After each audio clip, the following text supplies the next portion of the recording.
less talked about in the world of slavery, and we have a lot of focus happening, especially through the US on slavery of Black people across the world, plus in especially in the US. So this is a conversation that our country should be kind of spearheading, but we don't even see a mention of it anywhere in our history, let alone like uh, in the way we address conversations or think about power dynamics and narratives in our country as it stands. So I feel like this history is quite it offers a lot of context for present day, and I feel like this is a conversation that we should be having. It's an issue that we should be thinking about, definitely, if not for reparations, but just to think about um, how history changes things and where we're at today. So yeah, so let's just get right into it. It's kind of long, so I'll just go straight into it. Okay, let's just ignore the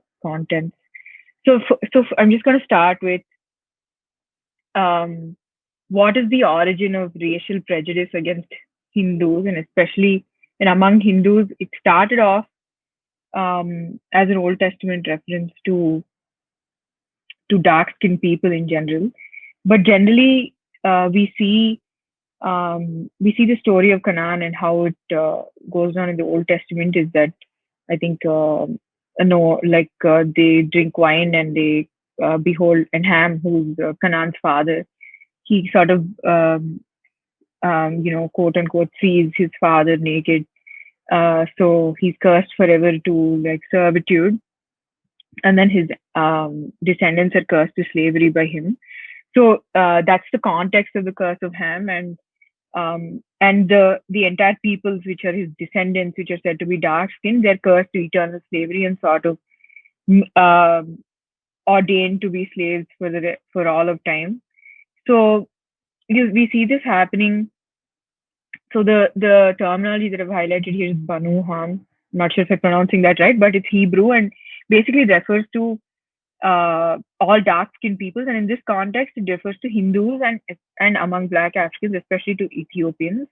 And Hindus, since they were dark skinned, they were often mixed up for Africans. And the same sort of curse and sort of um, curse to slavery is applied to them as well.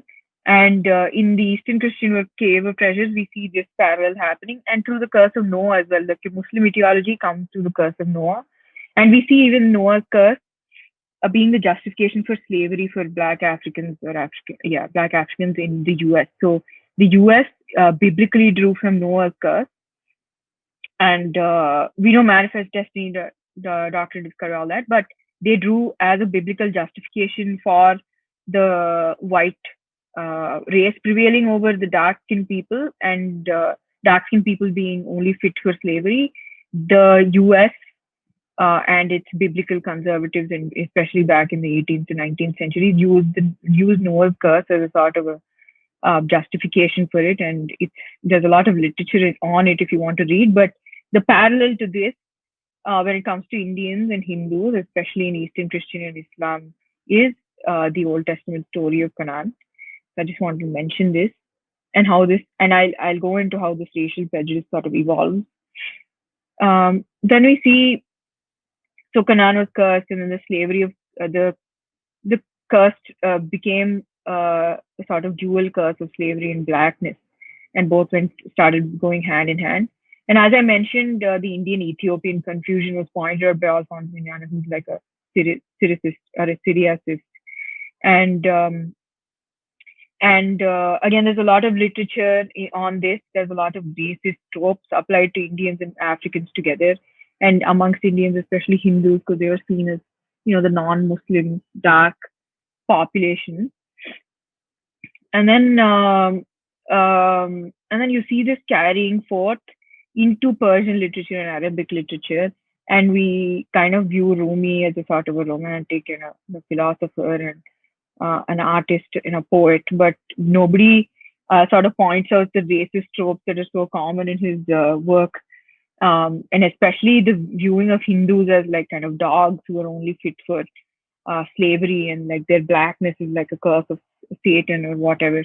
So we see blackness as a sort of an evil and being associated with base lowliness, and this entire racist um, this racist trope is not generally pointed out in Rumi's literature whenever we hear of him, but I thought it's interesting to just note.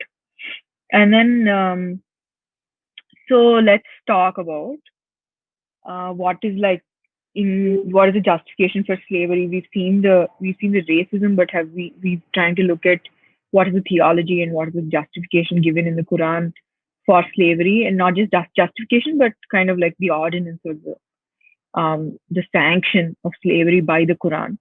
So we see, you can just read these quotes. They're quite well um, obvious to the reader what they're trying to say.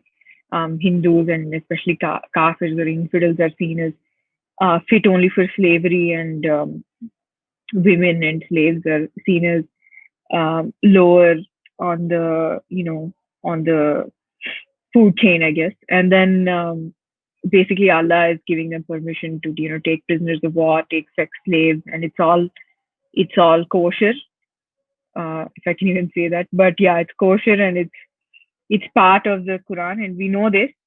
So now let's go to the commonly cited um, justification by like commentators and theologians of Islam that say that no, no, no, no, the Quran is egalitarian and it believes in equality of all races, it believes in equality of all men, and they show this verse to kind of try and prove that the Quran is um, actually egalitarian. But if you think about it, and if you actually see the context of this verse, it was said by the Prophet um, at the time when, like in pre-Islamic Arabia, when before the advent of Islam, um, Arabia was basically a conglomerate of warring tribes, and in order to like kind of decrease, or in order to address the tribalism, the excessive tribalism and the infighting that existed among the Islamic people or the newly converted Islamic people, the Prophet sort of wrote this verse to sort of not distinguish between Islam, and this is kind of the verse that is the origin of like Muslim Brotherhood and all of this that we know of and see. So even though this verse is kind of cited as applicable to all races, it really isn't. It's for among the Islamic peoples to like stop infighting and reduce tribalism rather than think about other races, because um, there is a sanction of slavery and there's a sanction of hatred for kafirs, and there's a sanction for discrimination against non-believers. So they don't coexist. So you don't see contradictions between these two verses because they're both working towards the same goal. Like it may seem contradictory, but really isn't, because if you take the context of this verse, it's saying something else. So I just want to point this out because this is what you'll see on the internet if you Google slavery in Islam and equality in Islam, etc. Um, so yeah, again, a continuation or kind of like um, uh, another trope in the same argument would be seeing Islam sees slavery as sort of a divine providence, and how slaves being brought under Islam through slavery or capture is seen as a good thing, as a positive thing, because it builds the empire of Islam, it builds the number of believers, it builds um, it it it sort of strengthens Islam as a whole, right? Uh, so if you look at the second point, it says here it was viewed as divine providence that kind of cured the non-believers. So it was seen as a very good thing for the non-believer, as it makes them into believers, whether that be through the threat of the sword or otherwise. And if you see the history of the Prophet and his like close companions, they all owned slaves. The Prophet himself did, and as you see here, Zubair, who was a companion of the Prophet, owned 1,000 slaves when he died. So it's all, even pre-Islamic Arabia had slaves, and if you see the Quran, it sort of incorporated pre-Islamic Arabic customary law into its tenets. So if you there is a sort of continuity. It's not something new that he came up with. It's not something out of the blue. It was sort of common then, and also sanctioned on an unprecedented scale is what I'm trying to say. And then so Bernard Lewis says, the entirety of the non-Islamic world, especially the dark-skinned peoples, were seen as a source of slavery and a source of because they were all infidels and barbarians, and it was kind of okay to draw from that population as slaves, right? They weren't seen as human. And yeah, so this is an interesting slide. I mentioned it last time as well.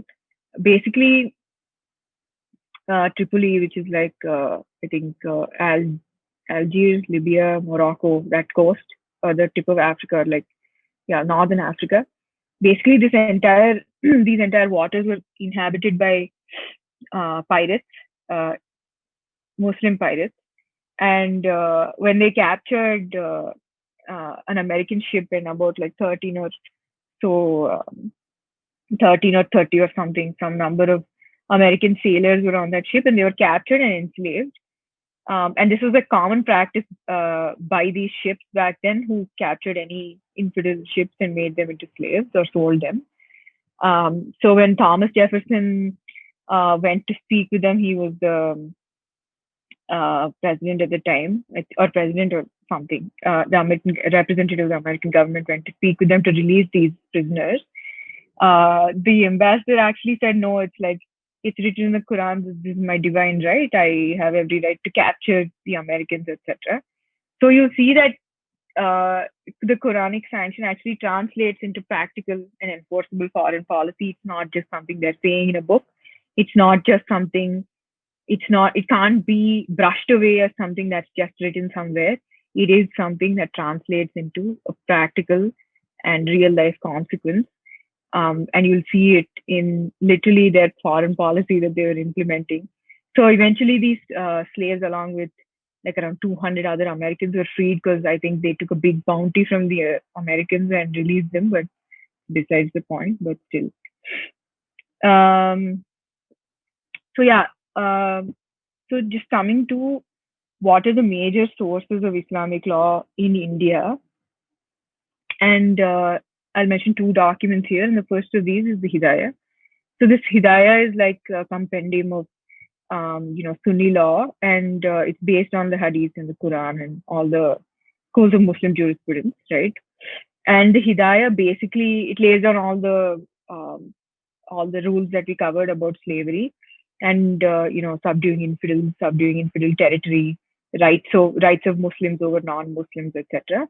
And all of these laws are enshrined, or rather are compiled in the Hidayah and the Fatwa-I-Alamgiri, which we'll see in a second.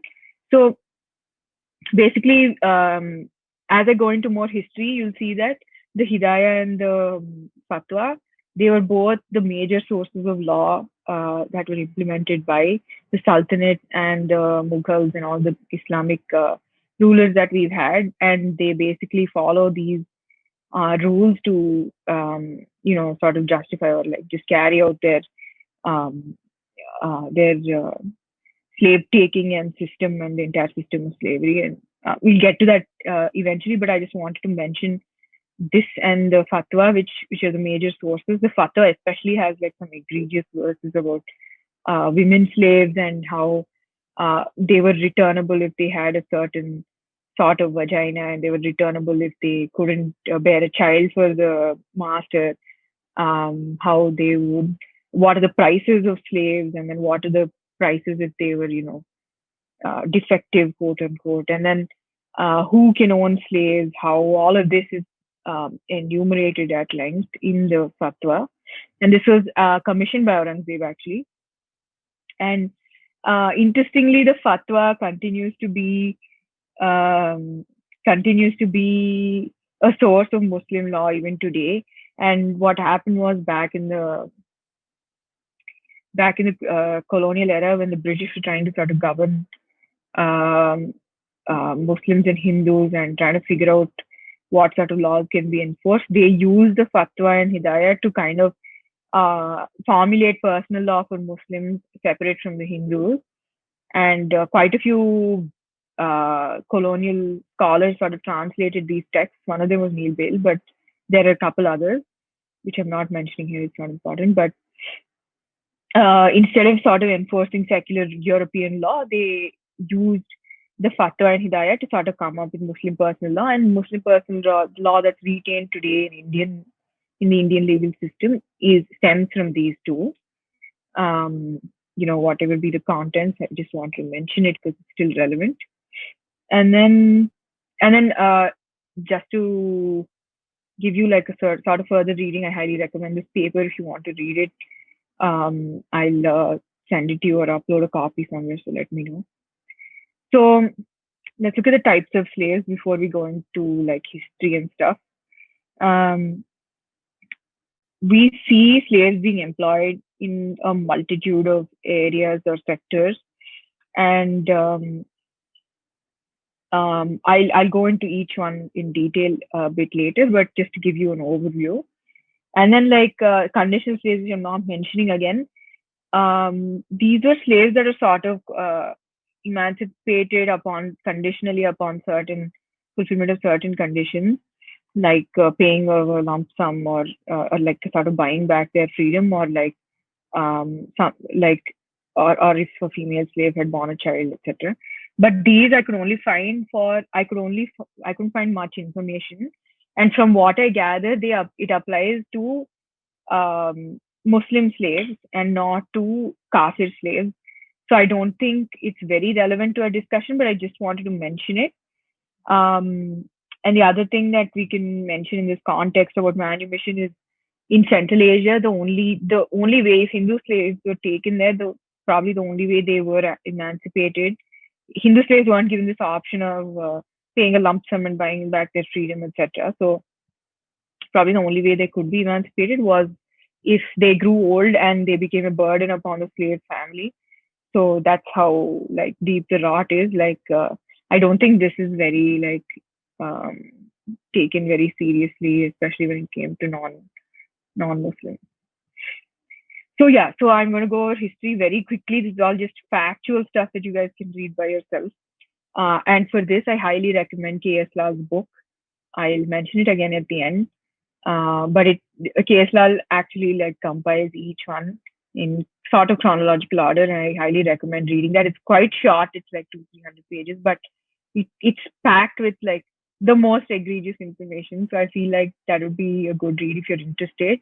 But I'm just covering enough history to kind of give you guys an overview of not just conquest after conquest, but also the numbers and the scale at which, like, I want to give you guys an idea of what is the scale at which slavery was happening, and not just are we just, um,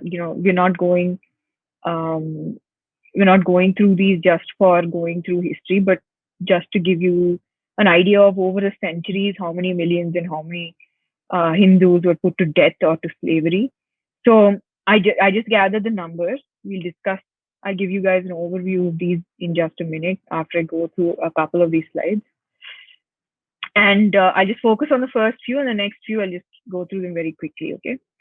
So we know sort of Islamic conquest in India kind of started with the Arab invasion of Sindh, and Qasim, when he first attacked, um, he invaded with only about 6,000 soldiers, but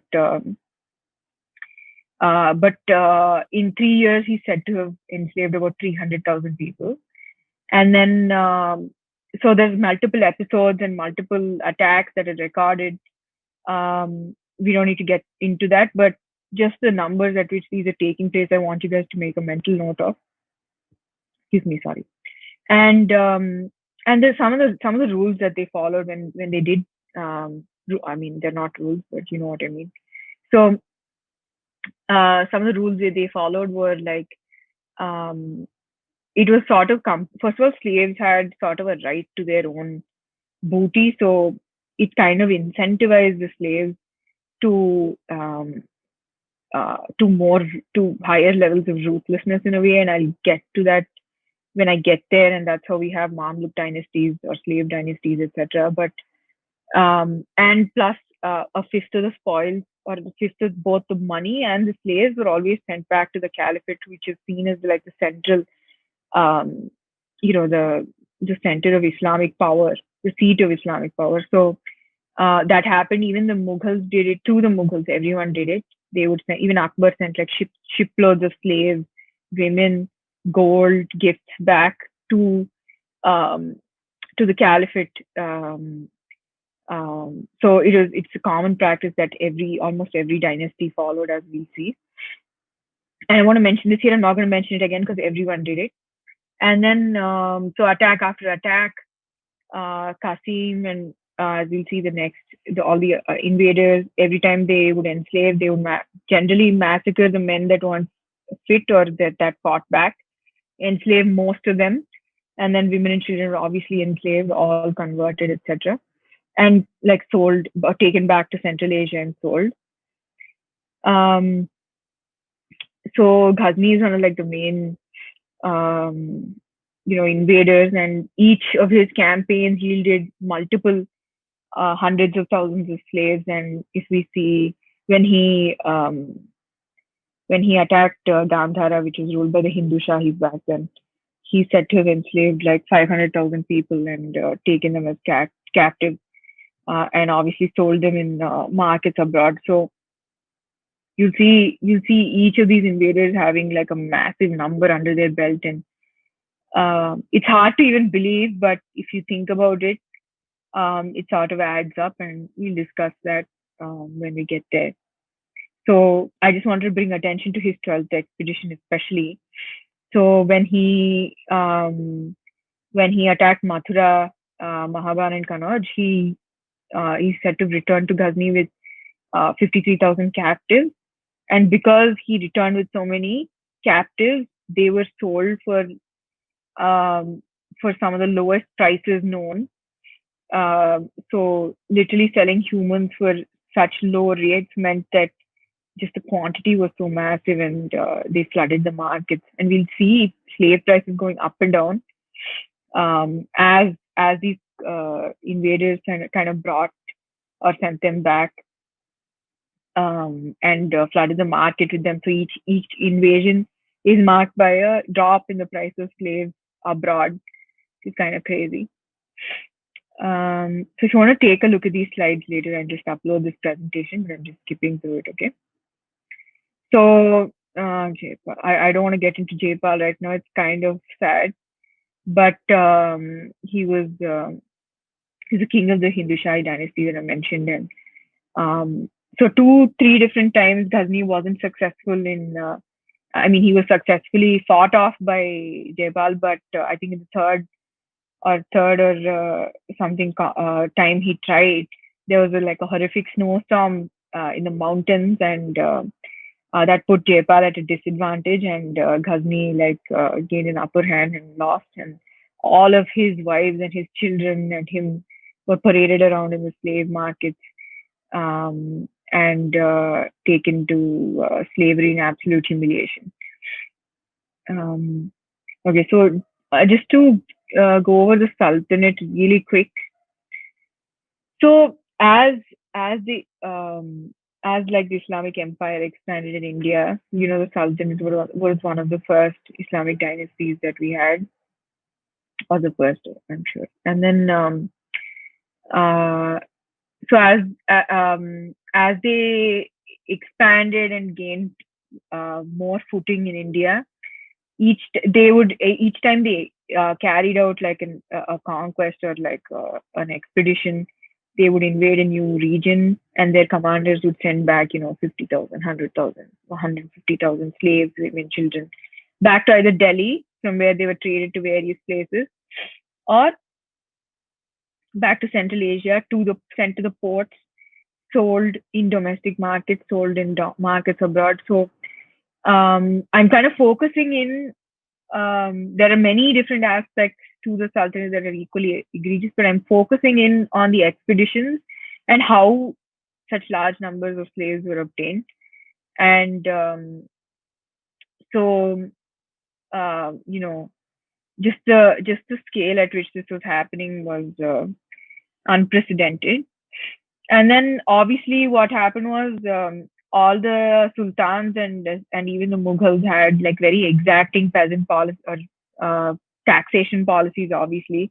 And whenever someone defaulted their payments, they were automatically taken into slavery in chains, whether women, children, or whatever. So their taxation policy was, even though it was like horrifically harsh, uh, they still they still added to the numbers of the slaves by being so harsh. So um, we'll see like Khalji and all the sultans would have this similar policies, and you'll see all of them owning hundreds of thousands of slaves, using them um, in the military, in industry, as in the court, everywhere. So not only were they for personal and like royal use, but they were also to sell abroad and dispatch some to Central Asia, etc. So huge trade happening at the time.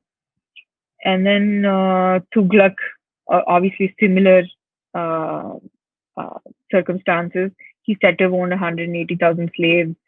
Many were skilled artisans, and like I mentioned, a fifth of the slaves captured were always dispatched to the. So every time they took on a new expedition, this is standard rules that applied. And as I mentioned, slave taking wasn't confined to just war.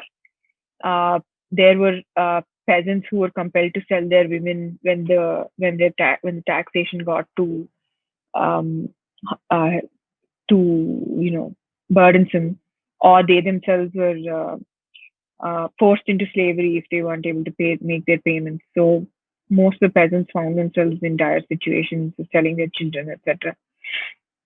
And then yeah, that's it. And then Tughlaq. So Tughlaq, it's worth noting that he also, apart from the two policies that I mentioned, he also um employed this sort of Ottoman policy of it's not a policy. I mean, so he did the same thing as the Ottomans, and he sort of took young boys into from each village. He had collectors go to each village and pick young boys that were fit and able-bodied, etc. Convert them to Islam, kind of train them in his kingdoms or in his court, make them into warriors, slaves, sort of thing, and they would collect a great number of people. And if he had an excess of them, he would dispatch them to his feudal dependencies. So, and all of these children were obviously converted at a young age, turned into like quote unquote loyal foot soldiers of Islam, and not just Islam but the empire. So, this was another thing that was happening. So, like I mentioned, Mamluk or like elite slavery, basically in the Quran it said that the slaves are entitled to a portion of their booty. So this kind of incentivizes the slaves um, um, to not just capture more, but capture with more ferocity, because it means they acquire power through their conquest, personal power. So when they rise the ranks, and not just do they rise the ranks, but they rise to the rank of king. So you'll see these slave dynasties, especially the slave dynasty of Delhi, and elsewhere, like in Cairo, you'll see, and in Turkey. So this is Bernard Lewis's translation of Ibn Khaldun's a passage from his book. And if you just read the bold bit, I'll just read it out for you guys. By means of slavery, they learn glory and they're exposed to divine providence.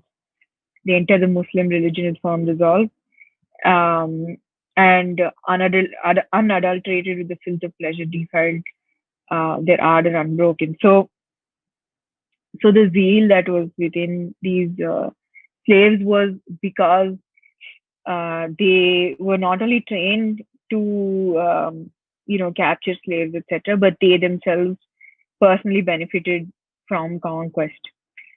Um, so yeah, the Mughals. So the Mughals, we know of the Mughals' pursuit. Um, all of them owned an unprecedented number of slaves. They were quite, um, luxurious in that sense. Not just sex slaves, but they owned slaves for construction in their court. Hundreds of thousands of them. I'm not even going into details because it's just the same for all of them almost. So you'll see Shah Jahan's court beheaded leaders of so. So question I got asked last time was, isn't there any Hindu rebellion or like what's that called? Resistance to all of this. Like, how is it so easy to capture uh, these numbers and this at this magnitude, right? So what had happened was, first of all, they used bad. So the first reason why Hindus were sort of terrified into submission was just the barbarity of the conquest and how they took place. So first they would generally raid in groups. They would raid villages, etc., one by one. And what they would do is line up the women and old people and start killing them. See if there's any resistance among the armed men and kill them first, and then make the others submit. And when the able men submit, the women and old people and children generally had no choice. That's first. And the second thing was they were threatened with death or conversion or slavery. So the level of fear that existed kind of forced them into submission. And the second thing was like kind of like Babur did and so many other Mughal rulers did in conquest. They would like start piling up the most gruesome of sights, like piling up kafir skulls in a massive thing, and it just breaks the human spirit. And there's no way that you would fight if you like saw such a thing. So you would first scare them into submission and round them up like cattle and put them in chains and take them with you. So it became sort of easy, and probably as more and more were enslaved, probably they submitted to their fate or something. I'm not sure, but it's difficult to imagine, but it did happen.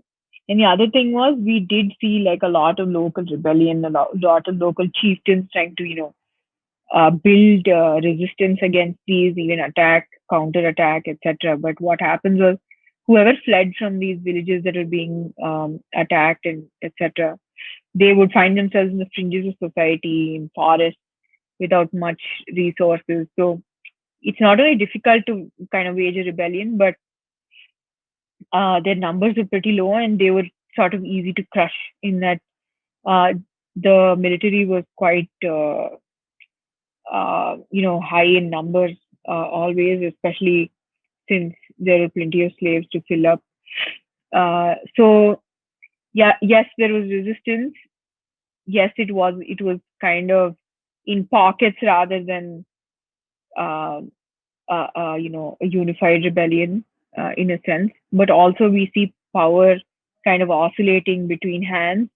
So we can't really blame them for not sort of unifying and sort of throwing out these, foreign rulers. But it's interesting to think of it as multiple different areas, multiple different tribes, or multiple different types of groups fighting separately with power going in and out of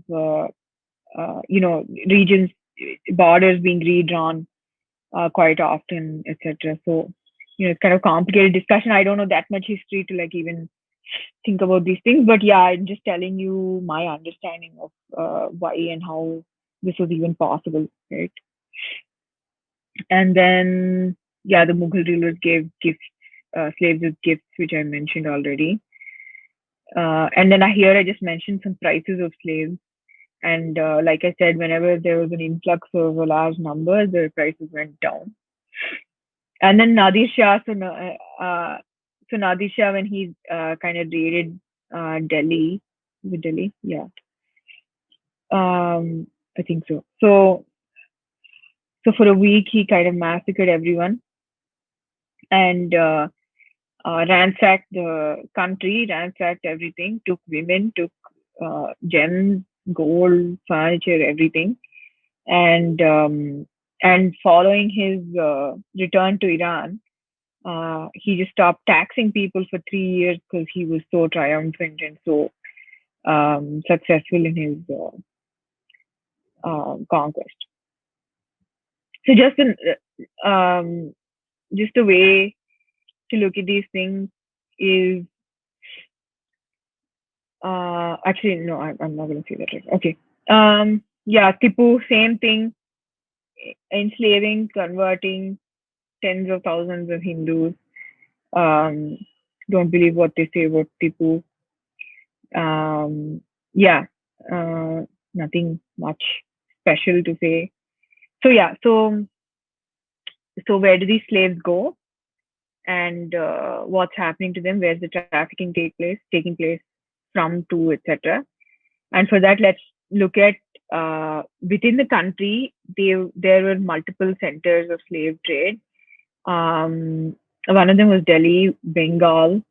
As I mentioned here, a few centers in Gujarat, Rajasthan, Badam, Uttar Pradesh. So multiple bustling markets for slaves, and they were pretty low priced domestically. Slaves meant for domestic or agricultural labor were pretty low priced and like common items of trade. And so unlike in the Central Asian markets where various races of slaves existed, generally domestic markets in India only consisted of Indian slaves. And you'll see that in foreign markets, you'll not only find multiple races of slaves, but different types and uh, functions that they carried out, etc. And I'll get into that. Um, so Khusro wrote that at the time of Khilji, there were the Turks could buy, sell, or seize any Hindu they pleased. So there were always slaves arriving to the markets. They were low priced, kind of bought and sold like vegetables almost. Um, and then let's look at Central Asian markets. As I mentioned, different races existed, different skilled and unskilled, uh, slaves capable of skilled and unskilled labor existed. Females, young females, older females, female slaves were sold at pretty high prices, especially Indian women. And then, um, a really important point that I mentioned even earlier, the greatest factor contributing to the increased supply of Indian slaves for export in the medieval period to Central Asian markets were obviously military conquest and tax revenue policies of the Muslim rulers, including Ghazni, Sultans, and the Mughals. And because of their identification as Kafirs and their subjugated state in society, they were quite in demand in Central Asia. And then obviously, Indian uh, skilled labor especially fetched higher prices. Um, so Sharia sort of commodifies slaves and sort of kind of instructs Muslim rulers to fix the prices of slaves so that it's not, um, um, you know, burgeoning. And um, during Tughluq's reign, Ibn Battuta found an excessive supply of slaves in the markets of Delhi, making them very cheap. And during both the Sultanate and the Mughal rule, peasants, women, children were carried away by tax collectors, as I mentioned. So, and like Ghori and Aibak, as I mentioned, the number of captives that they acquired from their conquest were so high that they were sold at, throwaway prices. And yeah, I mentioned this already, the fixing of prices. And these are some of the trade routes. I just pulled up a map. Basically, as I mentioned, some Domestic markets were there, but these are ports for trade to Arabia and Central Asia. So it happened out of Gujarat, Bengal, Calicut, etc. And these are some of the routes. And then, so the demand for Indian slaves, sorry, it was high because Central Asia really lacked slaves that were skilled in construction, like artisan work, etc. And you'll see a huge number of slaves, or you would have seen, employed as domestic labor, as agriculturalists, pastoralists, as potters, carpenters in construction, in textiles, etc. Because India had all these crafts in an advanced state already, more than the rest of the world. So the demand for Indian goods itself increased the demand for Indian slaves who could produce these goods in outside markets. So they were an attractive commodity, as mentioned here. So what happens to all these slaves? Why are there 500,000 slaves captured here, but only 50,000 enter the slave market? And that's one of the major reasons is just the huge mortality that existed. So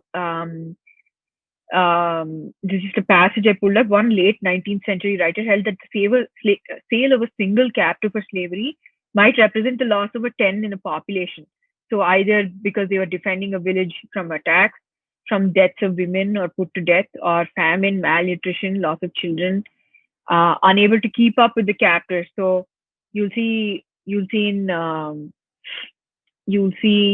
I read an account from Egypt or somewhere where or Morocco somewhere where a slave or like a slave master who was in charge of transporting slaves through the desert or somewhere, if any slaves fell behind, they would put them to death there and carry the skulls with them, because there would be a count that he would be responsible for, and he wouldn't want to be accused of embezzlement or something. So I don't know if it's not called embezzlement. I'm sorry. So I'm not trying to dehumanize. I'm just okay. So so they would carry their skulls with them. So the mortality was pretty huge, not just because of the climatic conditions, the brutality that existed. Obviously weaker people fell behind quite easily, got malnourished, dehydrated, etc. And you'll see one of the other major reasons for the high mortality is castration, which I'll come to a bit in just a little bit. And obviously disease. They were overcrowded. Like we hear stories of African slaves put in ships all together. They would have a multitude of diseases that the white man sort of introduced to them. In a similar vein, just the conditions in which these slaves were kept meant that they didn't survive. So if we see 50,000 slaves being sold in a Central Asian market, that is a big deal. You know that they started out with a huge number, and the ones that survived were really truly the fittest of them that could be sold into in the market. Yes, I'm just going to read this last line here. 80 to 90% of captives generally perished before reaching their destination. So it's not difficult to imagine the quantity of human lives lost as a result of the cruel and barbaric institution of Islamic slavery. Right. And in the same context, I just want to mention this very quick, which I've mentioned before as well. The old name for Hindu Kush in Sanskrit was Uparisena. Like Senya is basically an eagle in Sanskrit. It's named after Garuda, like bringing Soma from beyond the Hindu Kush, right?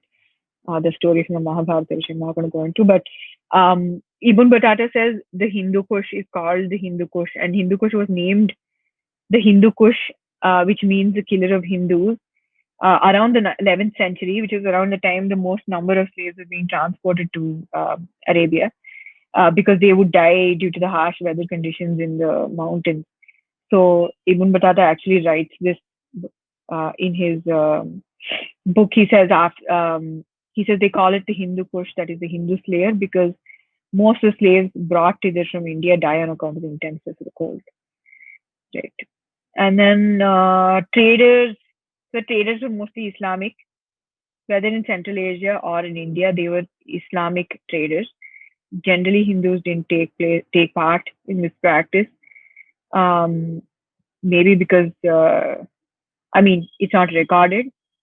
I'm not going to say they were morally superior or something. We can't be sure of that. But generally, Islamic traders were empowered to do this also by their rulers. So that could be a sort of incentive for that. And then, this is no offense to any Gujaratis, but I found this sentence in a book. It said Gujarati traders dealt with all sorts of goods back then, but they didn't generally engage in the catching and selling of slaves, and they probably would have excelled if they'd taken up slave trading, which is what the author said, not mine. But yeah, so I just wanted to mention that really quick. So in the same context, I just wanted to mention Portuguese and Dutch slavery, and maybe British. I'll just touch upon it really quick. Portuguese slavery, they employed sold slaves.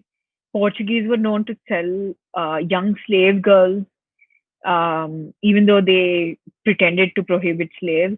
They sold them in Europe. They bought them from these Islamic traders and they sold them in various centers in India, and they traded them beyond. So I just wanted to talk about the different sorts of people engaging in trade at the time, and definitely where the Portuguese had power, where the Dutch had power, they did engage in these practices. And they themselves employed a multitude of Indian slaves. They bought slaves from Africa as well. But the slave girls thing I really wanted to mention. So the Portuguese, whenever they got the chance, indiscriminately kidnapped big as well as little girls, even from nations at peace with them, in spite of the prohibition to make slaves of such. They kept them for some time in concealment, then sold them. In the beginning of the 17th century, great numbers of slaves of all nations of India were kept at Goa, and the traffic in them was considerable. They were exported to Portugal and all other parts of Portuguese dominion. So, kind of pertinent in this context. And then, as I said, the Dutch, similar to the Mughals, etc., at the same time, like contemporaries, they bought and sold slaves. They have no, moral high ground in this context. And especially since they had what are these islands called? The Spice Islands, right? So they used them as slave labor in Spice Islands. And they bought and sold slaves. And because of the mortality through shipment, they would actually buy quite a large number of slaves and transport them there. Okay, I'm just going to pause here really quick, and if anyone has any questions, we'll answer them and then just keep moving on. Okay, so one question is it safe to assume that all slaves were not Muslims? That is, they had not accepted Islam and they were infidels. Yeah. So in that case, no, go ahead. Yeah. Was a slave freed in case he accepted Islam? Wow. So no, they weren't freed. They were still subjugated, but the treatment was slightly better if they accepted Islam. And the thing was, I'll come to it just now, but if they accepted Islam on the battlefield, their position was sort of different from if they had accepted it of their own will. And I'll cover that in a bit. But yes, for the most part, those captured, those that were even amenable to capture were infidels, that we can assume, or that we know. And those that would be, and they would eventually all be converted, which I like, we're literally on that same slide. And most captives, if not all, were converted. And anyway, since they couldn't have their own families, etc., probably didn't matter if they stayed Hindu also. Because they didn't have any rights in Islam. They don't have rights to either inheritance, property. They don't have rights to have a family. They can't get married without the permission of the master, etc. So basically, eternal servitude. and it was just better for them to accept Islam. So for the most part, they did. And then if they did accept Islam, their life wasn't much better, but maybe a hair. But they were still enslaved. It doesn't mean that you would be emancipated just by embracing Islam. And as we'll see, in Central Asia, the criteria for emancipation wasn't acceptance of Islam. That was sort of like a given, and sort of like, oh, if you're it's obvious that they accept Islam through threat.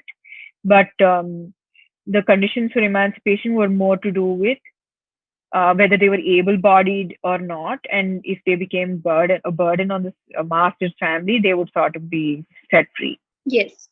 So next question is Yeah, why kafirs were more in demand as slaves? yeah. So as I mentioned, kafirs. First of all, the Quran only sanctions the enslavement of kafirs and not their own brethren. So you have to think about kafirs were enslaved because they could be, because Muslims viewed them as a race to be subjugated and therefore enslaved and therefore treated badly. So they made better slaves. And the second thing was, like I mentioned, skilled labor, etc. Uh, Indians, for the most part, uh, were more more skilled in certain crafts, and especially artisan work, construction, building, textiles, pottery, like I mentioned, all of those things. They had the skills to produce these special goods that are anyway being sold in the international market. So that was the major, um, you know, demand, or that is a major cause for the demand for Indian slaves. So conversion, like I mentioned, um, if a captive embraced Islam on the battlefield, he could be considered free, but at the same time, not always. He could still be enslaved, but treated, but given certain rights that the Quran gave slaves that embraced Islam. So, in the sense that it didn't emancipate him, but there it was sort of a conditional sort of thing, and as I mentioned, conditional slavery earlier, something like that. But it didn't mean that they're automatically freed if they're embracing slavery, Islam on the battlefield. Then all the women were, regardless of their position on Islam, they were taken prisoner and captive and enslaved. And then obviously every in the region, if a certain region was conquered, all the temples were converted to mosques, and um, the call to prayer was carried the message of or a threat rather to join them, or else. And then if you see, the more power they gained in a certain region, the more coercive their threats became, and the more conversions that happened just due to the atmosphere of fear that they created, uh, whether uh, whether during or after the battle, right? We see kind of like a similar situation happening in Kashmir. It's the same playbook over and over. Treatment of slaves and converts. So, um, so kind of these Marxist historians, especially, and like even generally, people keep talking about how the caste system is sort of a blot on Hinduism, and it's sort of a weakness. And because of the unfair treatment within the caste system, people embrace Islam voluntarily, etc. And that's all obviously garbage. Um, even though Muslim, even though Muslim teachings speak of equality, it's it's it's not it's not it speaks about equality within Islam, sort of. But if you see in practice, it doesn't really translate to an egalitarian society, right? Because if you see, lower caste converts were looked down upon, and they were and upper caste converts obviously enjoyed more elite positions in society and in Muslim society. There was this whole Lucknowi aristocracy that really enjoyed the favor of the royalty, etc. And they so there's a huge divide even among Muslims, uh, or new converts rather. And the main point is that conversion of low caste Hindus didn't elevate their social standing necessarily, and they remained in that certain condition. And if you see, so I'm just going to read these two quotes. They're relevant here. Kanwar Ashraf, in his book The Life and Conditions of the People of Hindustan, noted that with conversion to Islam, the average Muslim didn't change his old environment, which is deeply influenced by caste and general social exclusiveness. And James Wise, who was a civil surgeon in Dhaka, he noticed that some of these older communities in Bengali communities, they, even though they became practicing Muslims some decades ago, they still couldn't enter public mosques or have or be buried in like the public graveyard. So they were still quote unquote outcasts. So uh, so the same sort of treatment is meted out to them. So we it's not a justification, or you can't fairly say that there was egalitarianism through conversion. And then, yeah, so foreign slaves versus indigenous slaves. Basically, foreign slaves were not only sold for much higher prices here. Uh, all the Mughals, etc., they would import from time to time slaves from uh, Turkey, yeah, whatever, Turkic slaves, and they employed them in their courts, etc. They were seen as more trustworthy than Indian slaves, and Indian slaves were looked down upon compared to Turkic slaves. Um, and So even though they were both Muslim, there was like a struggle for clout, and a lot of chroniclers observed this, and yeah, so Indian ancestry was seen as kind of a low birth, and obviously racial superiority probably stems from like light skinned, etc. Um, uh, was seen as distinguishing, and then so in the Tughlaq dynasty, this Barani, he wrote he ordered Islamic teachers not to preach to or like teach Islam to worthless Indian Muslims, because it would be like thrusting precious stones down the throats of dogs. So even Islamic teachings were seen as too high to be even taught to these Indian converts. So you see the type of racism that exists even among converts, right? So Indian Muslims were not to be taught reading and writing, since they were only capable of vices. So they were generally only given access to or taught just the practices of Islam, like now, like how to perform certain daily rituals, and that's it. They generally weren't taught how to read and write, and they weren't taught theology, etc., because they were too seen too base to even understand these things or deserve these things. So yeah, so I just know, I don't know why the slide is here, but so if you think about Islamic architecture, whether in India or abroad, most of construction happened through slave labor. We know the Taj was built with slave labor, and so were most other monuments that we see that are quite glorified in India today.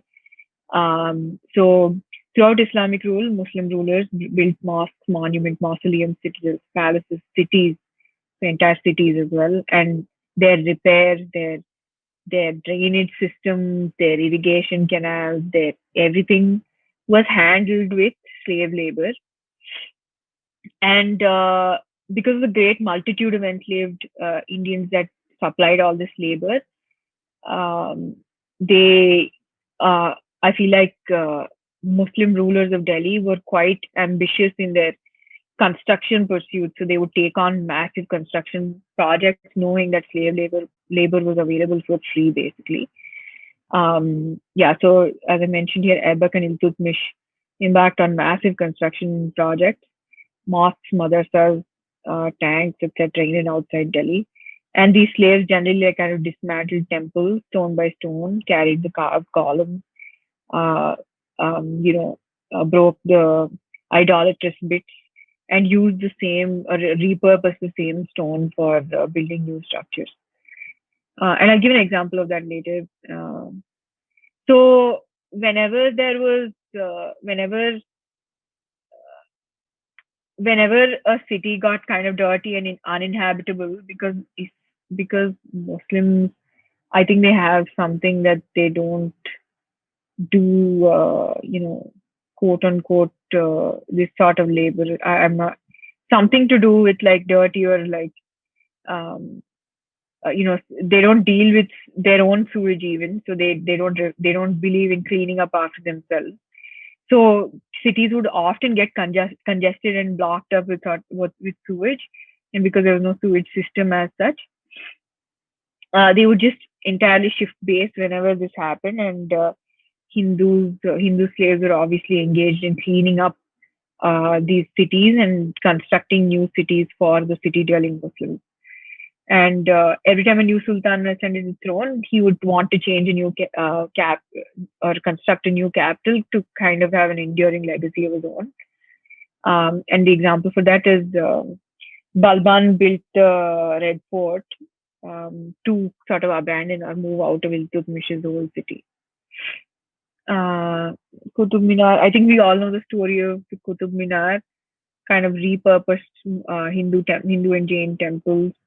And this is just an example of what I was talking about earlier. I'm not gonna go into it. And this is the Adai Ka Jhopra, which was built in 2.5 days. This was also a massive, beautiful Hindu temple that was basically taken apart by slaves in a day and a half and put back together as a mosque, as a masjid rather. And this is when Gauri defeated Chauhan, and he was passing through Ajmer, and he loved this temple, and he wanted to destroy it. And he had his slave general Aibak do it in just 60 hours, so that on his way back he could offer prayers there, which is just a crazy thing to even think about. Even today, I'm sure it couldn't happen. So, as I mentioned, slave labor in building and construction, even in Central Asia, most of the Islamic architecture we see was built by slaves, and especially Hindu slaves, because they were skilled. Um, so, because of its magnificent imperial architecture, um, Indian slaves were in demand in Central Asia, and the ruler of Samarkand took Indian slaves for construction of irrigation canals in the vicinity of Turkestan, and even Timur, he's said to have given slaves um, for building the Bibi Khanum Mosque, which is at Samarkand. It's a massive icon in the region, in, I think, Uzbekistan. So I think you kind of look upon these monuments differently now that you know they were built with the hand of Hindu slave labor from India. And so all the Shahs, the Sultans, and the Mughals, they all had various workshops running that would like karkhanas rather to produce all sorts of goods that were valuable in the market or in the international market. Silver, brass, metals, perfumes, weapons, leather goods, especially, and all of these employed slave labor and produced profit, of course, for them. And they were also employed in royal palaces, in the courts, in the military, to maintain elephants, horses, etc. And then, yeah, Khilji had 50,000 pigeon boys, which is like so crazy to me. And you'll see, look at these numbers of slaves that they employ, 10,000 falconers. Just absolutely like, just preposterous, but also true. So, yeah, so sex slavery, the special interest of Muslims in sex slavery was universal and widespread. And Muslim chroniclers, you'll see, kind of derived extra delight in narrating anecdotes of sexual slavery. And the sultans, especially, led a life of debauchery. They had huge, massive harems, and so did the Mughal rulers, sultans, Mughals, all of them. And in spite of low prices of slaves um, in general, it's said that Indian girls were sold for more because they were remarkable for their beauty and grace. Um, so in the heyday of Islam, they had dozens or like court officials, nobles, aristocracy, kings themselves. Everyone in the Muslim royalty and royal associated families had massive numbers of not just household slaves but sexual slaves, slaves to do their every conceivable activity. And then I mentioned the Hidayah earlier. It says that the objective of having female slaves is to generate children, and therefore the physical fitness, menstruation, and physical or sexual disabilities of disabilities or like defects rather, sorry, of female slaves was a large factor in determining their price. Um, and the Fatwa-I-Alamgiri, like I mentioned, um, has a stipulation that if a purchased female slave has too large breasts or too loose or wide a vagina, the purchaser has a right to return her for refund. So you'll see that that Islamic law protects the rights of the master and not the rights of the slave. So it's just an example. There's even more egregious stuff if you actually start reading. And then, like I mentioned, all the Mughal emperors had 6,000 women in their harem. And they would follow the Parda system that Muslim women followed, even if they weren't Muslim themselves. And they would not be freed upon the death of the king. So it's actually given that women slaves are emancipated upon the death of their master, but it wasn't seen in practice. They would generally just be um, transferred to a different master, someone who's inheriting the harem or nobility, etc. Okay, so if any man entered the harem, they'd be emasculated. Um, so, but this is more relevant to when I talk about eunuchs here. So, as I mentioned, castration was one of the major causes of mortality of slaves, and it might have stood out to you there as like, what even is that? So, um, one of the classes of slaves that was very high in demand among the Muslim aristocracy and royalty were eunuchs, because they um, were in charge of guarding the harem, and men wouldn't be allowed to perform that task, because it was obviously uh, not just private property of the king, but because they would be um, you don't want someone virile, defending the harem. I mean, I don't need to say it actually. So castrated males, especially young handsome boys, were in great demand. You're employed as guards in charge of harem in the households of rulers and high officials, as like trustworthy servants, um, like trusted loyal slaves, palace staff, custodians of mosques, and as objects of homosexual infatuation. So they served a multitude of different, functions in Islamic society. And the source of the eunuchs was mostly slaves that were captured during wars and castrated, or children that were castrated, or that children that were kidnapped especially for castration. And because castrated men were more likely to show, loyalty for their master, they were especially prized.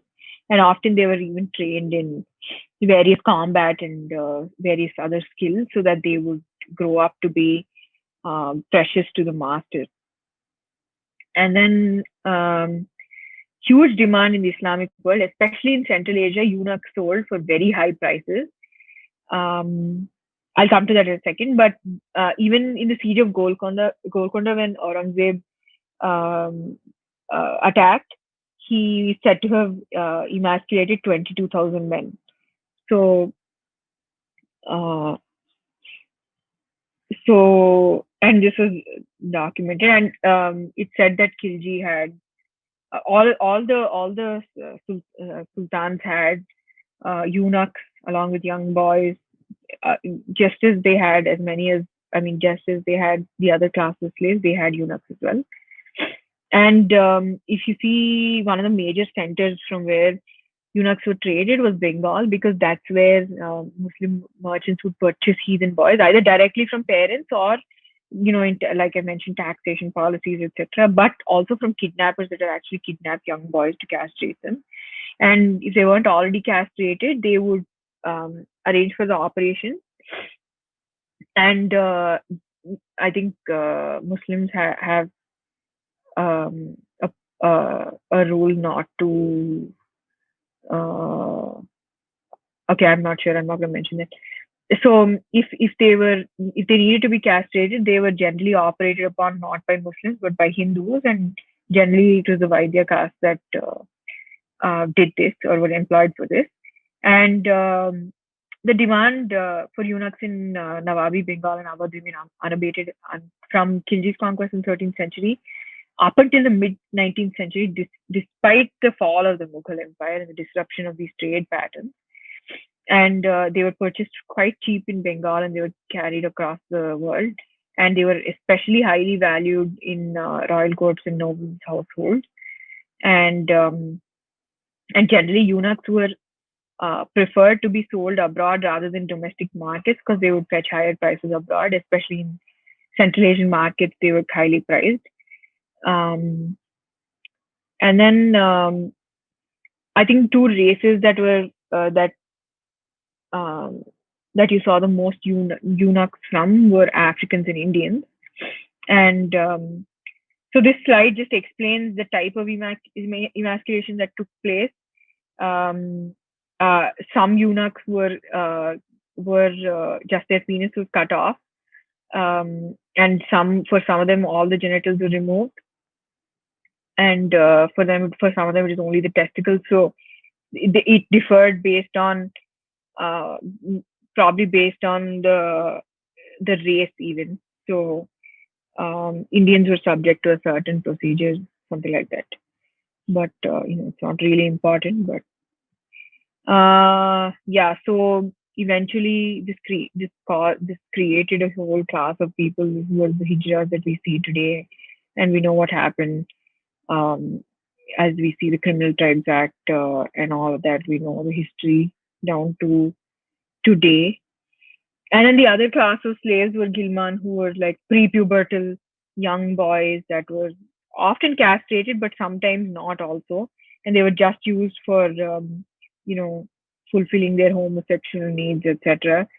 Um, so even in Islamic paradise, there's a mention of beautiful young boys along with the virgins. So it's the concept of Gilman in Islam was already existed, and it probably might have been prompted by the dominant culture of sodomy that existed among Arabs and Persians during Muhammad's time. So it's kind of a continuation um, of of Islam, or a reflection of Islamic society and what they liked and already indulged in. And we see lots of Gilman in popular Arabic and Persian poetry, or infatuation, or passionate works devoted to Gilman, or compositions to them. And then in the military, I kind of mentioned this. Huge numbers of slaves, generally Hindu slaves, formed foot soldiers in the lowest rungs of slaves in the military. And then generally they would prefer to appoint foreign slaves in higher up positions, and Indian slaves in the lower positions. And then, yeah, same thing, kind of mid foot soldiers. And I covered Mamluks, or like slaves or slave generals, who kind of rose the ranks. And yeah, so, excuse me, are the numbers exaggerated? So Marxist historians would tell you that, oh, these numbers are exaggerated because they want to talk about the prowess of the king or the conquest of the king, and they they proudly exaggerate these numbers, so there's no way that it could be true, etc. But if you see the dips in population that took place in India and kind of correlate them with the expeditions of Ghazni, Aybak, and all of these generals, and then you can connect them with the rise and fall of the Sultanates and the Mughals. You see the population in these regions kind of corresponding um, to conquest and enslavement. So that is one sort of way you can corroborate these numbers. But the other way is that other point is that rather, what does it really say about your view of humans and like your treatment of humans, or your view of morality, if you have to exaggerate enslavement in order to um, praise your the king that you're chronicling, or the ruler that you're chronicling, or whoever you're praising. So we have to think about these things, even if the numbers are exaggerated by 10, 20, 30, even 30%. What does it mean? And are we looking at these as just numbers rather than human beings? So, of course, that too. But in my mind, they're not inflated beyond reason. They might be mildly exaggerated, but there's no way they're completely um, exaggerated like some you know Romila Thapar would say. Okay. So oh yeah, so I just want to mention here really quick before I go into this. Um, you see the British kind of abolishing slave trade in, I think, 1807. They had their first abolition, and then in 1833, kind of that act that they passed. But we know that they didn't officially get rid of slavery. They engaged in trade and buying and selling of slaves, even a decade later, I would say. And we know that from slavery, they shifted to indentured labor and bonded labor. So even though they sort of got rid of slavery in on paper, in practicality, the entire Caribbean was filled with, especially Indian slaves taken from India, generally lied to and taken, and indentured labor was basically slavery. So I just want to mention that. I should have mentioned it where I talked about the Portuguese and Dutch trade, but I just remembered, so I just told you guys. But yeah, so emancipation here, Shivaji was one of the first rulers to actually abolish slave trade in his dominion, and this is way back in 1677. So just really incredible that a Hindu king was the first to even think about this. And he said that the Hindu psyche is alien to the Islamic system of slavery, and we're abhorrent to the practice. And he even abolished trade, not just slavery within, not just within, but even trade outside. He abolished that. Right. So kind of the decline of Indian slaves, not just the presence of Indian slaves in Central Asian markets, but the decline in general coincides with the breakdown of the Mughal Empire. So as soon as the Muslim empires were disbanded and sort of power started to shift to the British, you see the numbers drastically dropping. So this kind of also speaks to the fact the numbers of slaves that did exist in these markets. And then yeah, so like I mentioned, indentured labor became the new system of slavery, and it was an equally horrific method of exploitation and oppression. And yeah, uh, so some of the effects of slavery, I'm just going to go through these really quick. You guys must be tired because I know I am.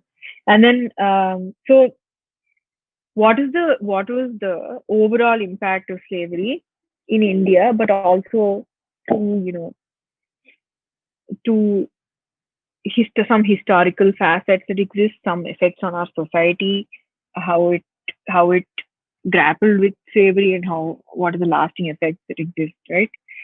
So Will Durant, as you know, um, kind of abhorrent to colonial rule.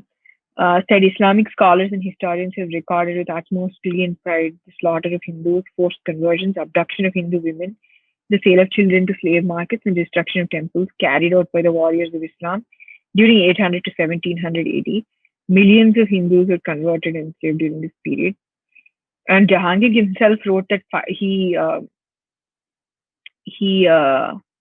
during his rule and his own, he slaughtered about 500 to 600,000 Hindus. So, sort of a sadistic glorification existed towards the brutality of Indian slaves or Hindu slaves rather.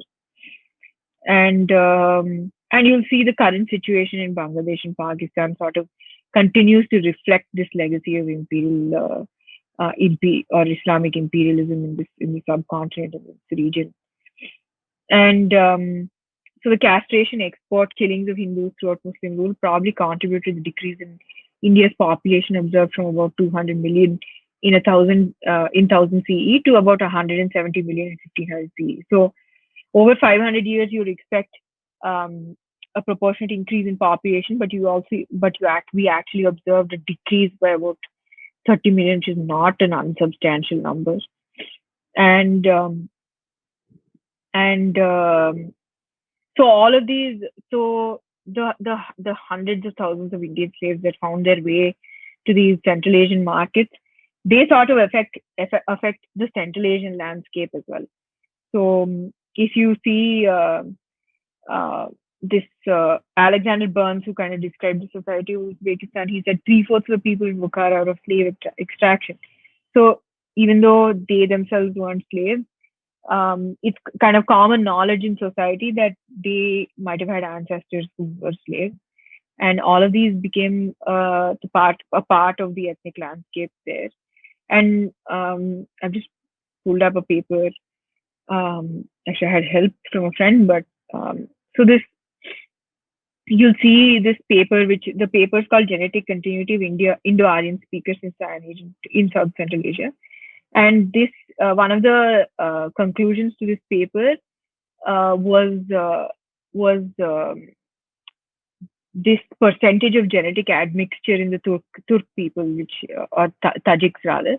So Tajiks have these two ethnic groups, which are the Yaznobis and the Tajiks. And amongst the Tajiks, you see about 8% ancestry from South Asians, which was Andamanese. So, but Indian genetics consist of more than just the Andaman, genome or makeup. So this 8% could easily be about 12% if you include all the other strains that exist in India. But the thing is, those genomes and those sequences are kind of similar to the Central Asian landscape in many ways. So it would be hard to kind of distinguish between the two.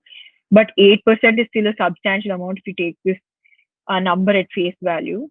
So you see, they obtain a date for the admixture. You see the last line. The date for the admixture was 944 to 300, which means 1000 CE to about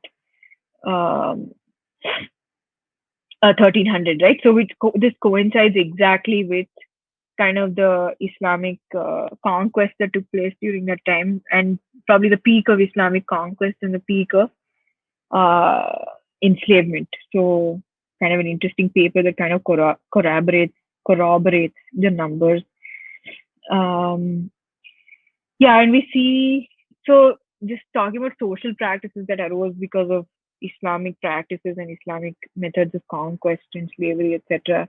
And one of them was Johar, which was, the mass suicide of Rajput women, especially. It was isolated to Rajput women generally.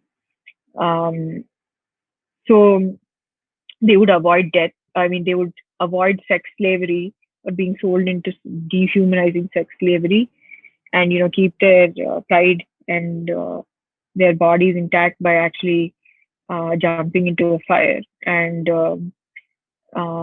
they would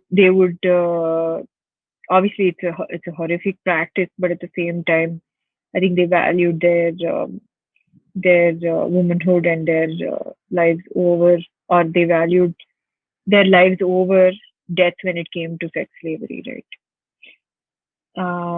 Yeah, I just gave an example here. This is the major big incidences of Chittor, incidences of Johar, sorry, and major major incidents happened in Chittor, and one of them was during the reign of Khilji, one of them was Bahadur Shah of Gujarat, and one of them was during the reign of Akbar.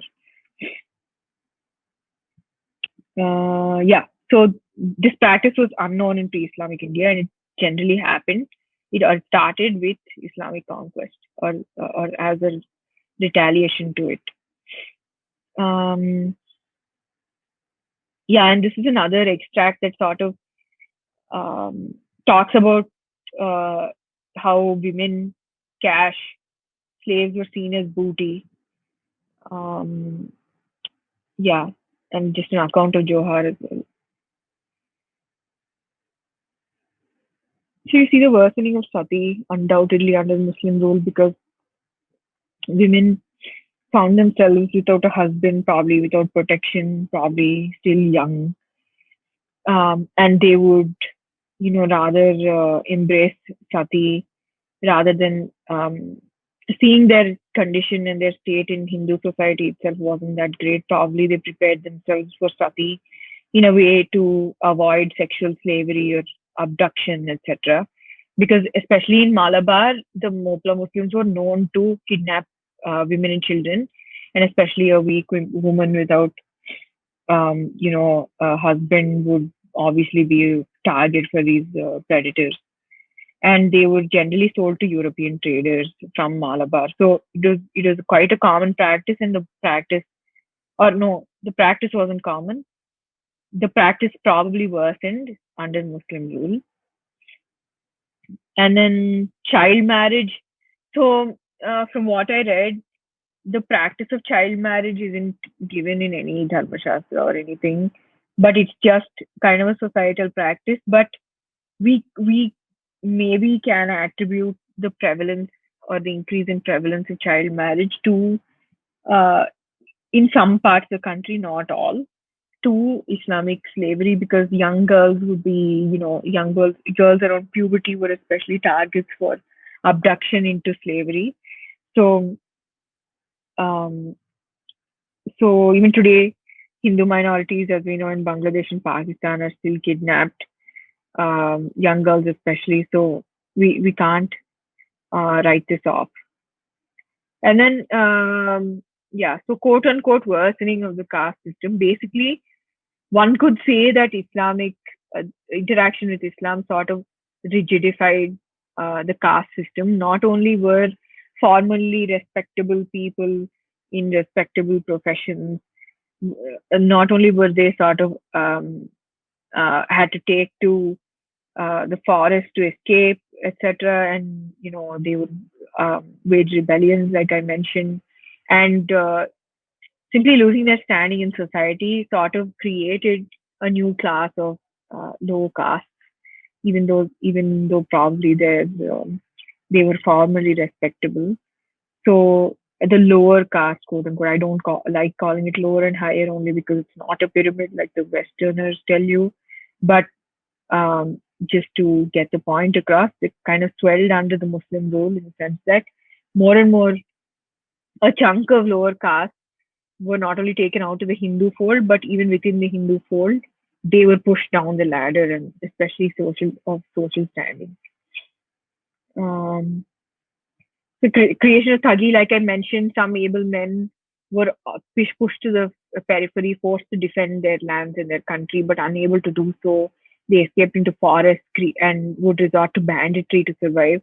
So they created this huge caste, which was like the eunuchs were kind of labeled as criminal tribes when the British came along. And Thagi was unknown prior to Islamic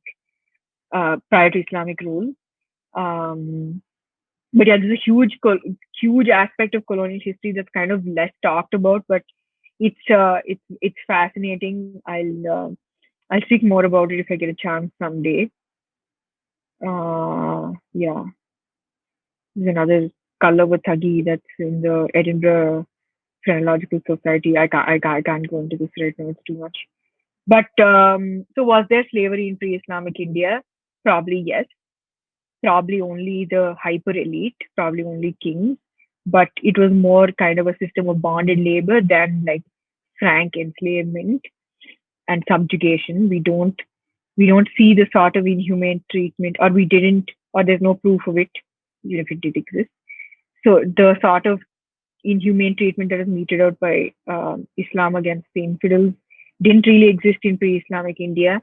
In fact, when Megasthenes, or not yeah, so when Megasthenes actually visited India, he said there was no slavery. There was, but he probably couldn't distinguish a slave from a free man because they were treated well or relatively well. And Manusmriti, yeah, Manusmriti is kind of demonized, but it sort of gives slaves quote unquote human rights, treated slaves with dignity. They could self emancipate, like I mentioned, by either paying a lump sum. They could buy themselves out. A woman who would like bear a child for the for the master was automatically freed, and in fact, the master was obliged to kind of pay for the dowry of the daughter, etc. So lots of caveats inserted that give slaves rights to their own property, rights to their own families. They can have their own families. Their property isn't inherited by the master; it goes to their family. So a huge distinction. You could call this probably bonded labor if it existed and not really slavery. But yeah, so a massive distinction between slavery, if it did exist, to Islam. And I just want to bring out this distinction because some people do know that most ancient civilizations did have slavery in some form or another. And that's one of the arguments that's brought up when we talk about slavery. Oh, every civilization had slavery. Islam is not unique, right? But the way Islam and Christianity sort of divinely ordained slavery and sort of viewed infidel territory as for the taking or for or a dominion that was for the taking. Like if you see the doctrine of discovery and manifest destiny and all of these things that sort of governed slavery in the 18th to 19th centuries, or drove slavery rather. So these sort of divine ordinances definitely didn't exist. Um, um, um, Definitely, Hindus didn't view non-Hindus as a race to be subjugated, a race or a people to be subjugated, especially. So, and to that, I just wanted to bring out some lines from the Arthashastra where, like I mentioned, slaves have certain rights, and you can really contrast this with what's written in the Quran and how we think about male and female slaves both. So, just for an example, like. Um, the selling of a slave was generally prohibited. So only a few, you couldn't just deprive a man of his freedom and just sell him into slavery. There were very specific conditions under which it could be done. Um, on top of this, they did enjoy rights. Like I mentioned, they could have a family, they could inherit property, they could earn money, they could they could have children and all of these things, which were denied to slaves in Islam. Yeah, you can go through this later. It's interesting. And manumission, obviously, Kautilya and they describe manumission in especially female slaves. If a master has sexual intercourse with a female slave and she delivers a child, both slave and the child should be given freedom. So, stark contrast to what's written in Islam about how female slaves are meant to bear children for the masters, and if they didn't, they could be returned for a refund, etc. And they remained slaves for life despite bearing a child. So, um, a, a massive difference, even if we do compare, which I'm not. Um, yeah. Uh, yeah, so I think that's it. If you guys want to read more, I highly recommend Muslim Slave System in Medieval India by K.S. Lal. It has the most amount of history. It's written very lucidly. There's a lot of information in less time. You can really get a lot from it. Islamic Jihad is good. It kind of compiles all the different aspects of Islamic imperialism in one place.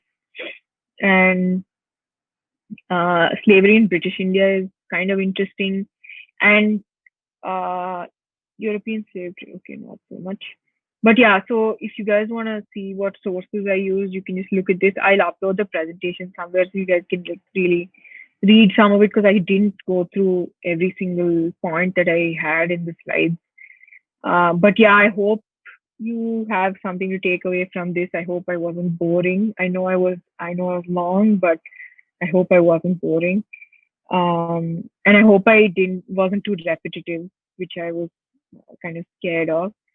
So yeah, that's it. Any questions, I'm happy to stay and answer.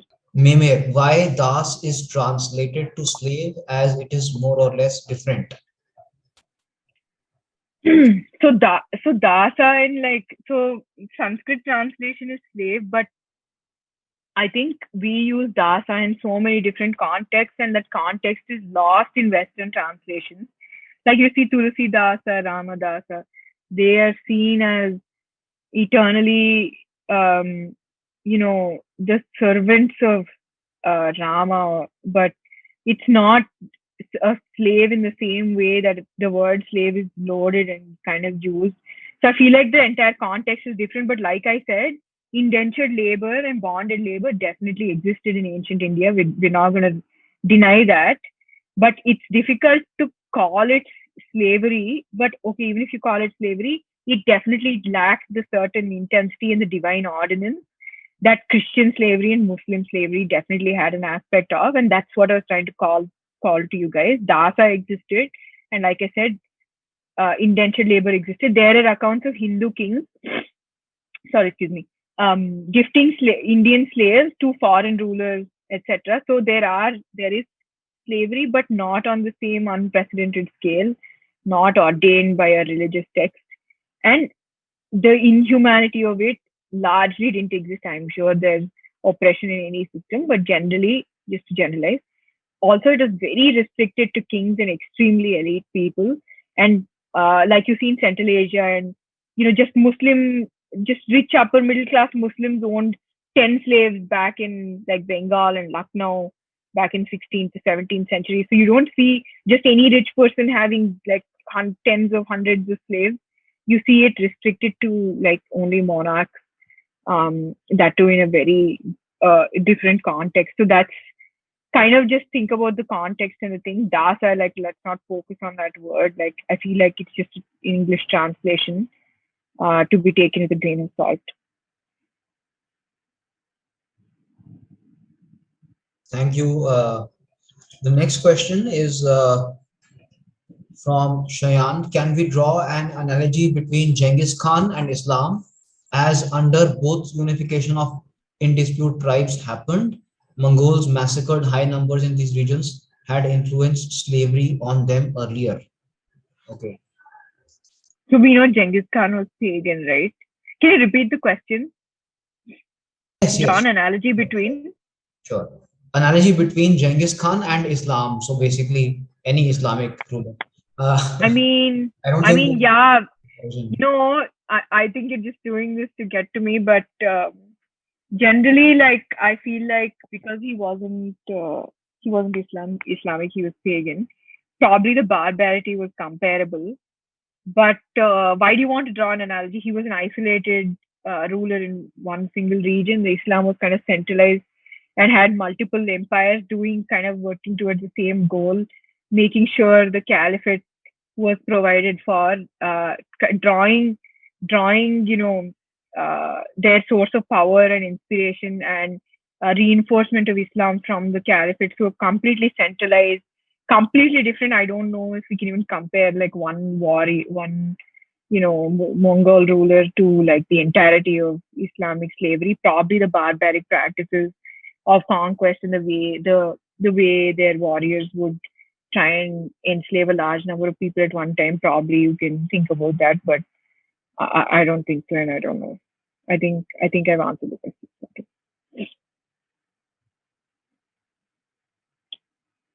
The next question is from Vikram, and he's asking, do we have a compilation of major temples and universities that were destroyed by invaders? Yeah, actually, That's a good Yeah, question. so if you want to look at the major ones, there's a beautiful book called Hindu Masjids by Praful Gordia, something like that. I'll share it with you guys. But it has like I think 15 or 20 major temples, including like Bhojashala and the one I mentioned, Adai Din Ka Jhopra. Like so many of these that were literally like just taken like temples or universities just repurposed into mosques right there and kind of obviously so. And it's full of pictures, so that's a nice book to flip through. Of course, there are like compilations upon compilations of this sort of thing. You can look at like Sitaram Gold's work. You can look at K.S. Lal, the rest of his work. So much of what they've written is along these lines. There's so much information. So go and look and like start reading, I guess. Thank you. I ask others to also ask if you have. So he says we have. There's one person called Vaibhav S. He's asking to add to the Das question. If Das means slave, how does Indian literature have dasas buying, selling, and donating property? In Rig Veda 8.46, a dasa named Bal Bhut donates 100 camels to a Brahmin named Vash Ashvya. There are no examples where slaves owned and donated wealth, hence it would be inappropriate to call Das as slaves. True Indology. Ex- That's his. exactly. Yeah. So we can't look at Das as slaves just because the Western translation says so. I feel like the word also changed based on context, and it does change even today based on the context that we use it, whether in Indian languages or in Sanskrit. So I mean other Indian languages in Sanskrit. So definitely slave in the same way didn't exist, and dasa, especially let's not look at it as an isolated word. And like I said, they had these rights to property, etc., which were denied to Islamic slaves. So major distinctions and like no comparison, and let's not.